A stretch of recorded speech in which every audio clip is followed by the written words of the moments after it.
We do want to turn, though, to Brandon Simmons, who picks up more of our team coverage. Brandon, you spoke to legal experts about the grand jury process Watson has gone through this far. What have they told you as of now?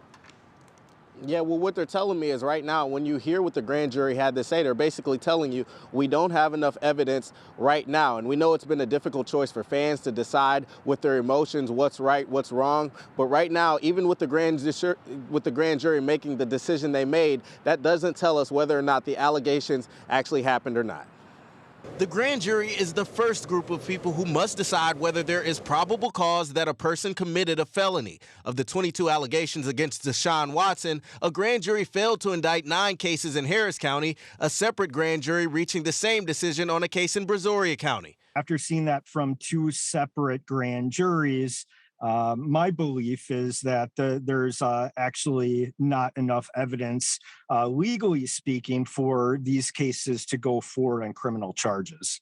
Attorney Michael Gabelman says the grand jury process is often considered the easy part for the prosecution, as there is a much lower standard to charge someone than there would be to get a conviction down the road. Law professor Aisha Bell Hardaway concurs, but it also depends on how the evidence is presented.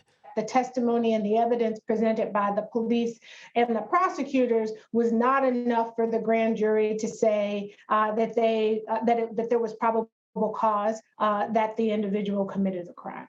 Despite that, there's still reason for Watson to avoid the subject in public, as more evidence could be presented at a later time. Those who are suspected of crime certainly want to do everything that they can to protect their Fifth Amendment rights. The Browns organization also explained why they didn't reach out to the accusers or their attorneys, saying they didn't want to interfere in the criminal investigation.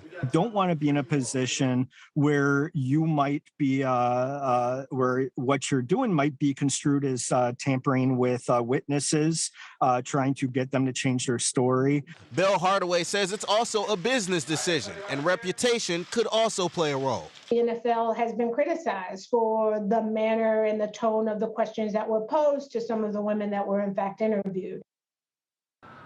Now, the only thing that we can all really be certain of is that we don't have enough evidence to make a decision in either direction. We're all relying on secondhand information. We don't know exactly what was presented to the grand jury. So that leaves all of us to sit here and really rely on emotion. And as we all can see, it's leading many of us in different directions. Yeah, it sure is. Brandon, thanks. We'll see you again at 6 o'clock.